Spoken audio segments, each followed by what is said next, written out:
What if I told you that a single plant could eliminate your fertilizer bills forever? You grow it once, harvest it 5 times a year, and never buy fertilizer again. And what if a massive industry spent over a century making sure you'd never find out about it? Today, we're uncovering one of agriculture's best-kept secrets, a plant so powerful that when it threatened a $230 billion industry, they didn't fight it with science. They used regulations. Stick around, because this gets darker than you'd expect. If you're a gardener or farmer, you know the drain of fertilizer costs. Every season, new bags. Every year, soil depletes. Every harvest, you're back at the garden center spending money. This isn't accidental, it's by design. The global fertilizer industry is worth $230 billion annually. And here's the thing, they need your annual purchases. Without that dependency, their entire business collapses. Back in 1900, natural fertilizer sources like guano ran out. German chemists developed the Haber-Bosch process, synthesizing ammonia from air. It saved millions from starvation. But it came with a hidden cost. It tied agriculture to fossil fuels forever. Today, producing synthetic fertilizer consumes massive natural gas and generates enormous carbon emissions. Companies manufacture chemicals, package them, convince you that you need them, and profit while you stay dependent. But there was always a better way. A way that doesn't require chemicals, doesn't need yearly purchases, and actually regenerates soil instead of depleting it. A plant so effective that it threatened the entire fertilizer industry. Someone discovered it 175 years ago. Meet Henry Doubleday. Not a famous name, but it should be. It's 1845. Ireland is starving. Over 1 million people die in the Great Famine, and a poor Quaker named Henry Doubleday watches helplessly. Those images of starvation consume him. He becomes obsessed with one idea: create a plant so productive that famine could never happen again. He knew about comfrey.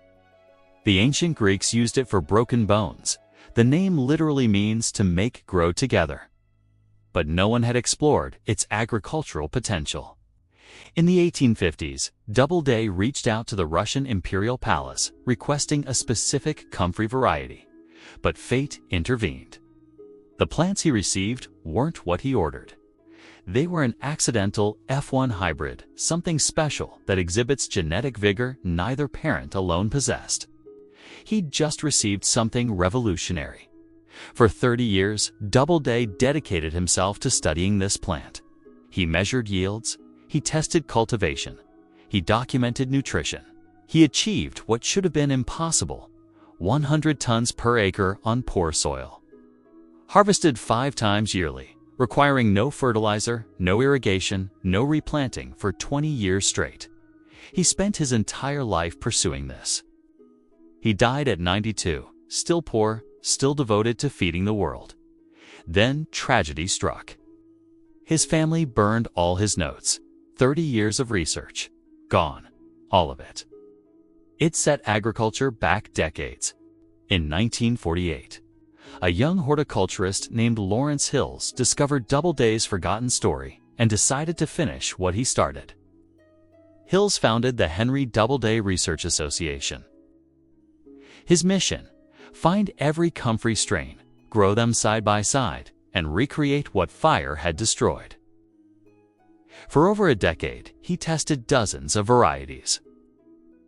He grew 21 different strains and documented every metric: disease resistance, yield capacity, nutrient content, everything. By the early 1960s, one variety dominated every category: Bocking 14. It was sterile, producing no seeds so it wouldn't spread. It resisted disease, and most importantly, it delivered nutrients that made every other agricultural plant look weak. Fresh Bocking 14 leaves contain over 7% potassium, roughly 5 times more than farmyard manure. Then Hills did something radical. He refused to patent it. Instead of commercializing Bocking 14, Hills gave it away. He mailed root cuttings free to anyone who requested them. Gardeners in England, farmers in Africa, experimenters everywhere. He spent 40 years distributing this plant globally, asking nothing in return. By the time he retired, Bocking 14 was growing on 6 continents.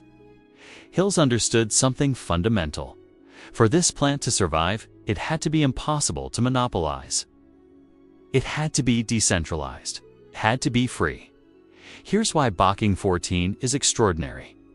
Comfrey's roots penetrate 10 feet deep, way below where most vegetables can reach. At that depth, soil contains locked-up minerals, potassium, calcium, phosphorus, trace elements, things plants normally can't access. But comfrey's roots act like biological drills. They extract these minerals and concentrate them in the leaves. Every time you cut a comfrey plant, you're bringing deep earth minerals to the surface. It's a nutrient pump powered by photosynthesis. Now, let's talk about decomposition. Most green manure crops take weeks to break down in compost. But comfrey has low fiber content, so soil microbes devour it at an insane rate. Put fresh comfrey leaves on a stalled compost pile. Within hours, literal hours, the temperature spikes. The material transforms into black, nutrient-rich humus, while other crops are still mostly intact. It's biological rocket fuel for soil. Here's the practical production.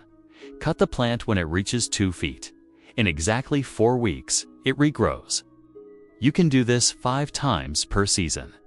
Each harvest produces roughly 20 tons per acre fresh. That's 100 tons annually. For 20 years. Once. Compare that to buying fertilizer every single year. The math is brutal for the fertilizer industry. And that's why what happened in 2001 was so perfectly timed.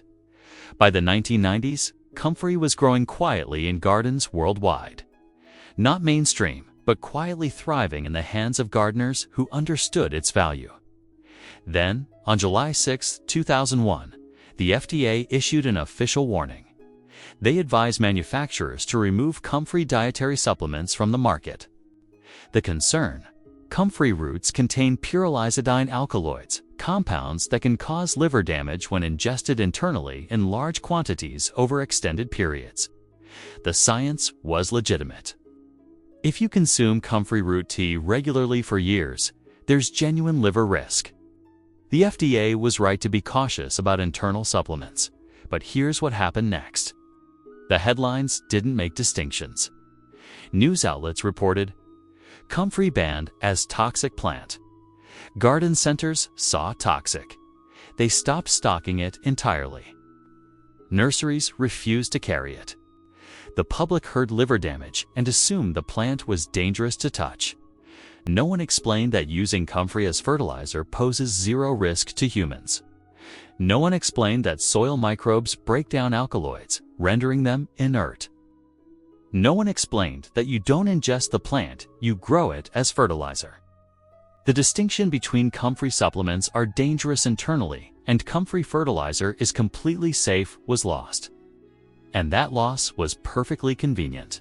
Think about the timing. This was 2001. Natural gas prices were rising. The fertilizer industry was consolidating into massive conglomerates whose entire business model depended on farmer dependency.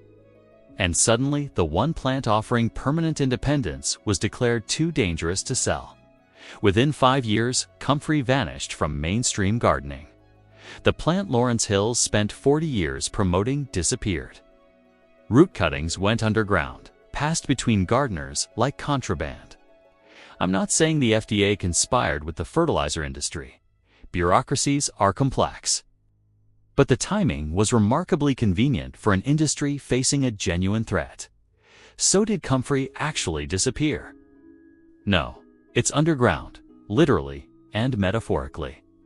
In permaculture circles, in networks of serious gardeners, comfrey still exists. Root cuttings pass between gardeners. The plant persists exactly as Hills intended, decentralized, impossible to monopolize. Waiting? Some permaculture organizations still maintain Bocking 14. Online gardening communities share knowledge about sourcing. It never truly died. And the performance metrics haven't changed. Bocking 14 still produces those remarkable yields, still decomposes in 48 hours, still delivers 7% potassium, still survives harsh conditions. Think about this. A $230 billion industry spent 150 years trying to make you forget this plant exists. They didn't invent something better. They didn't disprove its value. They just made sure you didn't know about it. The average gardener has no idea Bocking 14 exists. Most farmers have never heard of comfrey's potential. Most agricultural students graduate without learning about it. The knowledge was buried so effectively that most people genuinely believe permanent, free fertility is impossible. But it's not impossible. It's just inconvenient for people who profit from scarcity. Agriculture is completely dependent on fossil fuels. Every bag of synthetic fertilizer represents natural gas, carbon emissions, supply chain vulnerability. Every year, farmers become more dependent on chemical companies. Soil health deteriorates because we treat soil as inert instead of a living ecosystem. The Haber-Bosch process was important. It saved lives, but it created an addiction. And addictions are profitable. Comfrey represents an alternative that actually works, that regenerates soil instead of depleting it, that costs nothing after year one. There's an economic principle called planned obsolescence, designing products to become outdated so customers keep buying.